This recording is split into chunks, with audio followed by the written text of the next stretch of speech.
mesmo com as diferenças de renda, mesmo com as diferenças sociais, mesmo com as diferenças de patrimônio, de origem familiar, há alguns elementos da condição humana que nos aproximam, alguns hábitos que fazem com que as pessoas sejam assemelhadas, principalmente no que diz respeito às coisas sensíveis das práticas culturais, aquelas ligadas às necessidades básicas humanas, como a necessidade da alimentação, por exemplo. Nós vamos conhecer um bom exemplo disso no depoimento memorialístico do jornalista Luciano Correia.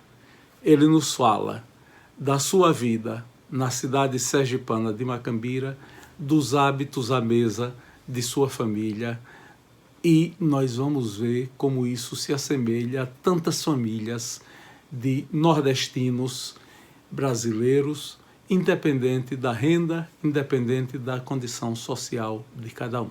É uma cidade de um bucolismo, né, que sempre que eu depois fui conhecer a poesia de Drummond, eu dizia, é a minha Itabira, né? Macambira é a minha Itabira, porque Macambira pequenininha, né, uma aldeiazinha, mas ela tinha um recorte da humanidade reproduzido ali, sobre todas as suas representações, para o bem e para o mal, né? Homens cultos, mulheres cultas, refinadas, elegantes, pessoas ruins, os grandes crimes, né, que compõem o imaginário de uma cidade, as grandes aberrações, né? Os escândalos sexuais que eu acho que já povoaram já desde ali a minha cabeça de tarado. Eu estou brincando porque hoje é politicamente incorreto dizer isso, né? Mas aquelas fantasias que todo mundo carrega antes de suas iniciações sexuais, enfim. Talvez em outra entrevista eu pudesse falar disso, mas Macambira tinha tudo isso, né? Pessoas que liam muito, né? Músicos, né? Tinham contadores de história, então eu vivi e aproveitei muito isso, né? Joguei muito futebol, né? Tomei muito banho de tanque que eu gostava, então tem uma vida e ainda assim, nos finais de ano, né? Era muito comum nessa cidade pequena receber os moradores que vinham da capital, né? Aqueles que moravam em Aracaju e os do sul, de Santos, né? Sergipe antigamente, né? Os municípios pequenos tinha muita gente que ia ganhar vida em Santos e São Paulo. Então, Macambira recebia nos finais de ano aquelas famílias. Então, eram meninas belíssimas, né, que eu ficava encantado. Inclusive, minhas primas de Santos também. Eu tenho uma grande parte da minha família radicada em Santos e São Paulo. Então, eu bebi tudo isso, né? Eu lembro, Carvalho, que a primeira vez que eu tomei uma vitamina de banana foi acho que uma tia minha de Santos que trouxe um liquidificador para minha avó, minha Vina, e os produtos para fazer já tinham aqui, que era a banana e o leite, né? E ela trouxe o liquidificador e o Toddy que vendia antigamente, e no meio da lata do Toddy tinha um carrinho era um vidro, lata, não lembro, e tinha um carrinho era um vidro escuro. Azul claro, com um carrinho de plástico. Era um fetiche fantástico esses carrinhos da Toddy. E a primeira vitamina que eu tomei, eu falei, não, é a melhor coisa do mundo. Até hoje eu acho vitamina uma coisa do outro mundo. A civilização foi chegando para mim dessa forma. Eu não acordava tarde, nunca fui de acordar tarde, mas também não muito cedo, enfim, aquele horário normal, praticamente a família toda acordava por ali e ia para o café da manhã, que é o café da nossa nação nordestina, cuscuz. E ninguém comia cuscuz naquela época de massa de milho industrial, né? Era cuscuz ralado. Eu já acordava com a pobre da Edinha, né? Que tinha pouco mais de idade do que eu e era uma irmã, mas irmã empregada, né? Essa situação que eu já contei aqui, ralando milho. Papai também fazia muito isso, ralava o milho do nosso cuscuz. Então eu lembro, era cuscuz com leite, com ovo e café, né? E eu lembro que eu ia para a escola imediatamente, em períodos de escola, né? Estudei sempre pela manhã, e meio-dia estava em casa para o almoço. Em períodos, em fim de semana, eu não lembro muito do que nos ocupava. Sei que a televisão não fazia parte. A televisão chegou em Sergipe por volta de 71, 69, né? 69, 70, com a TV Jornal do Comércio, com uma retransmissora, mas em Macambira não tinha. Em Macambira, eu peguei, a primeira televisão de Macambira é de 1970, que a primeira dela foi do ex-prefeito Chico de Marculino, depois o outro ex-prefeito, que é meu avô, meu avô Cecílio comprou a segunda televisão de Macambira. Mas antes disso eu fui conhecer a primeira televisão na minha vida na casa de Chico Marculino, na padaria que Chico Marculino tinha lá na Praça da Feira. E eu fui com a expectativa, Carvalho, de cinema, porque eu sempre fui apaixonado por cinema. Desde pequeno que mamãe, toda vez que ela queria me castigar, ela me proibia de cinema. A Macambira tinha cinema só nos dias de feira, que era o dia que ela estava justamente no cartório, né, ganhava o dinheirinho dela, a arrecadação do cartório. Então, no final do dia, eu ganhava minha mesada para ir para o cinema. Se eu tivesse aprontado algum, eu perdia esse direito. Então, eu vi muita coisa, né? Eu vi Coração de Luto, que todo mundo viu, eu vi umas 4 vezes, né? Aquela tragédia, né? Vi todos aqueles outros filmes de cowboy e tal, e tal, e tal. Então, fui ver a televisão, aí, meus colegas disseram, não, ela é pequena, veja, é pequena. Eu já me frustrei aí, porra, a TV, o cinema tem uma tela grande, cinema scope colorido. Aí, chego lá, na padaria de Chico Marculino, é uma telazinha pequena, e não tínhamos canais. Então, a TV chegava em Macambira, quando o sinal da TV Aratu ou Itapuã de Salvador permitia chegar até Macambira. Então, chegava em ondas, entrava no ar, aí ficava aí um tempo. Depois desaparecia e ficava aquele chuvisco. Né? Eu lembro que tinha gente que dizia, não, isso aí não é chuvisco, não. Isso aí é uma colmeia de abelha. Aí eu ainda ficava pensando se não era. Outro dizia, não, isso é o mar, é porque eles filmaram o mar, e coisas assim. Mas quando a imagem vinha, era preto e branco, foi uma decepção muito grande. Eu lembro que estava passando na época a novela A Rosa Rebelde, com Glória Menezes, né? A Rosa Rebelde, veja, isso é 67, 68, por aí. Me frustrou. A TV Sergipe só vai chegar em 71, aí eu já estou em Itabaiana, papai já tinha sua própria televisão. Aliás, nós tivemos a terceira televisão de Macambira, e aí já tínhamos TV Sergipe. Né? Eu lembro que a Nazaré Carvalho, né? Tia Nazaré, tinha o programa Clube Júnior, né? E era o grande... era a Globo, né? Começando, ainda era Tupi, né? Depois a TV Sergipe passa para a Globo, retransmitia a Globo. Mas era o grande canal de TV no estado, e tinha uma audiência enorme com a gurizada. Então eu fiz um desenho, eu nunca fui de desenhar, mas com aquele papel que você copia, né, o desenho. Eu fiz lá um desenho do Mickey, né, meio mequetrefe, mandei pelo correio, e eu lembro até hoje quando eu saindo do banho, né, ainda enrolado numa toalha, aí Tia Nazaré disse, vamos ver agora o desenho de Luciano Correia dos Santos, de Macambira. Luciano tem 10 anos, 9 anos, sei lá, desenhou o Mickey. E aí eu vi o meu Mickey lá na TV. Então era esse o cotidiano, Carvalho. Tínhamos muitos passeios, papai gostava mesmo de piqueniques, de levar a família. A gente ia de vez em quando para a Cachoeira de Macambira, que até hoje é um dos lugares mais fantásticos que eu conheço aqui no estado. O cheiro daquela água, para mim, é o mesmo quando eu vou lá e sinto, né? Aquela aura maravilhosa. Né? Cachoeira já tem um simbolismo espiritual muito forte, né? E a minha Cachoeira de Macambira, então. Então, era uma vida com esse cotidiano. Né? Ainda tinha, nos finais de semana, os jogos do Macambira Futebol Clube, que é o único time que eu conheço, além de um outro time que existia lá no Piauí, chamado Tiradentes, que tinha as cores amarelo e preto.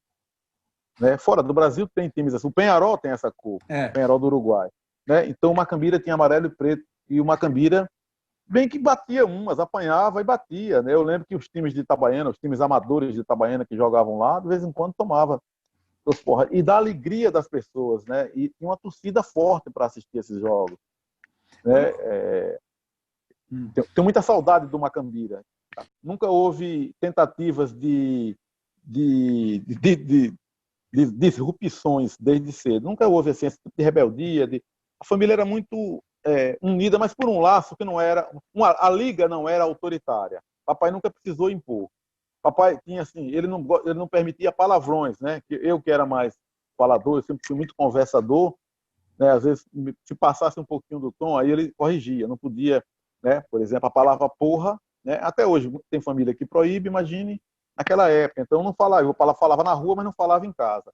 E outros nomes. Então tinha assim, papai era o líder, né, que a gente respeitava e não temia porque ele não usava esse poder de maneira ameaçadora. Eu diria que ele tinha uma capacidade de liderança que não nos fazia pensar em divergir. Já a mamãe era uma líder mais pragmática, né? Mamãe é assim e pronto, né? Tanto que eu só tomei uma surra de papai em toda a minha vida. Foi porque eu fui roubar umas goiabas com o meu futuro cunhado lá em Itabaiana, chamado Paulo, casou com a minha segunda irmã mais velha, e Paulo ele já paquerando minha irmã, eu sei que Paulo era das turmas chamava antigamente de índios em Itabaiana. Eu me turmei muito com esses índios e fomos roubar umas goiabas uma vez no quintal de Zé Gaguinho, que era um velho também proprietário de muitas casas, um velho muito ruim, diferente do seu Genésio, esse era um velho muito ruim. E aí ele soube, ou pegou, sei lá como é que foi, e foi dizer a papai. Papai era um homem muito justo e levava muito a sério essas coisas, até me deu uma surra, se arrependeu enormemente, pediu várias vezes perdão a mim por isso que ele achou, esse erro que ele achou que era um erro, né? Porque minha irmã fizeram um drama terrível. E eu várias vezes dizia a eles, rapaz, eu tenho que bater mesmo, menino tem que bater, porque eu não fui mais disciplinado na vida, porque talvez o senhor, inclusive, me enquadrou pouco. Não tenha, foi uma surrinha de nada. Para ele foi uma coisa terrível, né? Não foi nada, uma surrinha. Já a mamãe, que nunca pediu desculpa nem perdão, né? Me batia todo dia, com um chinelinho, né? De sola, levezinho, mas que doía aquilo que eu tive que me tornar um mestre, né? Desenvolver uma destreza pessoal muito forte para me defender das suas chineladas. E era qualquer coisa, era uma chinelada. Por exemplo, os banhos de tanque que eu me referi lá atrás, eles tinham medo, porque tinham risco de morrer afogado, enfim, isso nos sítios do povo, né? Banhos consentidos ou não. Eu gostava tanto disso que a gente fazia nas redondezas da cidade de Macambira, para todas as áreas. E uma dessas vezes, eu vinha de um banho, um desses tanques, e cheguei, chamei essa menina que trabalhava lá em casa e disse, Edinha, mamãe tá... Aí ela disse, ela tá no janelão, ela tá lá na cozinha, picotando uma carne lá. E aí eu ia entrar pelo quintal, que era mais seguro para mim na hora, e resolvi, enfim, para resumir a história, optei pelo caminho errado. De modo que na hora que eu botei a cara no janelão para tentar pular, coincidentemente minha mãe estava cortando a carne, levantou a cabeça, viu, né? Aí disse, vem cá, safado, né? E aí tomei uma dessas surras, né, de chinelada. Então aí mamãe nunca teve, e nem eu também, ninguém ficou encucado por essas surras. Eu vejo hoje aí o Ministério Público querendo prender pai e mãe, né? Porque ninguém pode mais dar um cocorote no menino, né? Mas enfim, isso é o nosso tempo, né, Carvalho? A mesa? Não muito. A gente não, por exemplo, não tinha a tradição de frutas, né? Nunca lembro de ter nem mesmo suco, que é um hábito que eu fui desenvolver. Não havia, nem na minha casa, eu acho que nem ainda de ninguém. Esse café da manhã que nós temos hoje, frugal, literalmente, eu acho que é uma herança aí sei lá, dos hotéis. Mas naquela época ninguém tomava café assim, né? Pelo contrário, né? Tinha gente que já comia praticamente um almoço. Tanto que em Portugal você sabe bem o café da manhã, né? O desajuno, o pequeno almoço, né? Então, assim, a dieta era essa, no máximo umas castanhas, né? O leite vinha com nata, que era por si só já um ingrediente próprio, né? Suculento, uma delícia, nata. Café com leite, nata, manteiga, né? E uma vez ou outra queijo e ovos. E pão e café, né? O pão o pão era muito para a noite também, né? De noite geralmente era pão e café, né? E meio-dia é que tinha às vezes a sobremesa, uma fruta, uma coisa. Feijão, arroz e bife, né? Era isso, e lombo. Eu comia muito lombo, bife. Não tinha nada disso de lasanha nem de outro tipo de preparo. E carne frita que era uma delícia. Eu lembro que mamãe fazia, mas quem fazia mesmo era a menina que trabalhava lá, mas mamãe fazia uma vez ou outra, e papai às vezes fazia uma receita que era carne frita de porco com fígado. Você sabe que até hoje, de vez em quando eu vou ali no mercado, numa senhorinha que eu gosto muito de frequentar, pelo menos a cada 2 semanas eu vou lá almoçar, e ela tem exatamente o menu, né? Carne de porco com fígado, ali em cubinhos, né? Era essa a comida. Eu lembro que, de vez em quando, né, minha mãe inventava de comer caranguejo. E quando comia caranguejo, não sei de onde vinha esse caranguejo lá em Macambira, né? Não sei, nem vou me arriscar aqui agora a explicar, mas eram caranguejos bonitos, grandes, eu lembro, grandes, cheirosos, né? Com as bocas enormes, e a gente comia com feijão e arroz, com feijão e farinha, né? Fazia uns bolos assim, né? Uma coisa que eu acho, Carvalho, que tem a ver aí com heranças africanas, né? Porque eu frequentei uns restaurantes africanos em Lisboa um período e tinha formas de preparos de comida parecidos com ele. Então, a mamãe fazia assim aqueles bolinhos de feijão e arroz e a gente comia com o caranguejo. E era só isso, né? Não era o caranguejo como uma coisa a mais, não. Mas de vez em quando ela fazia isso. Minha mãe sempre foi muito centralizadora. Papai sempre foi um homem sábio. Eu acho que inconscientemente ele disse assim: ó, a casa tá em boas mãos, né? Tem uma mãe conduzindo não só a casa, mas o destino dos filhos. Ele interferia muito pouco. Eu nunca vi nenhum conflito deles dois por esse tipo de coisa. Eles tinham uma alquimia nesse sentido muito bem construída, né? E acho também que se complementavam, sabe, Carvalho? Papai foi o homem que me deu o sonho, né? Que me projetou para sempre romper os limites. Eu lembro que quando eu passei no exame de admissão, um vestibular que tinha antigamente, para você entrar no ginásio, logo depois que eu passei, poucos anos depois, acabaram. E a gente tinha que estudar para o exame de admissão. E eu lembro que eu vindo de um colégio de Macambira, e eu tinha pulado um ano em Macambira, porque a professora foi embora e ficou sem professora, sei lá, um negócio desse. O papai disse: não, você não vai ficar sem estudar, não. Você vai. Aí só conseguiu me matricular na quarta série, quando eu estava fazendo a segunda série. Eu passei da segunda para a quarta. Eu pulei um ano, e mesmo assim, Cavalho, no final do ano, fiz o exame de admissão e passei. E não pegava no livro, nunca estudava, até hoje sou muito indisciplinado. E eu lembro dele com a mão na minha cabeça dizendo assim: meu machinho agora é ginasiano, né?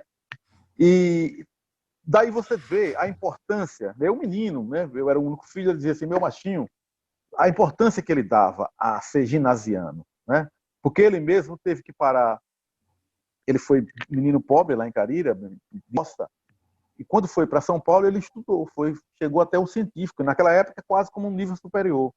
E quando passou nesse concurso da Fazenda, aqui do Sergipe, que foi ser exator, foi ser chefe da exatoria em Macambira, ele parou de estudar. E quando estava perto de se aposentar, já como auditor fiscal, papai fez vestibular para letras na Universidade Federal do Sergipe e passou em primeiro lugar. E palavra de vários professores, amigos meus, que me diziam, como João Costa, como Zé Costa, como Eliana, a professora Eliana Souza, que me diziam: seu pai foi um dos melhores alunos que eu já tive. E então, assim, foi esse homem que deu a vida inteira importância à educação. O papai nunca deu importância a dinheiro, a luxo, a carro, a casa, bens materiais, nunca se deslumbrou com nada, com absolutamente nada, mas sempre valorizou livros, né? A minha casa sempre foi cheia de livros. Quando ele morreu, eu peguei um monte das coisas dele, tem muito ainda da biblioteca dele lá em Itabaiana, e isso me fez olhar o mundo, né?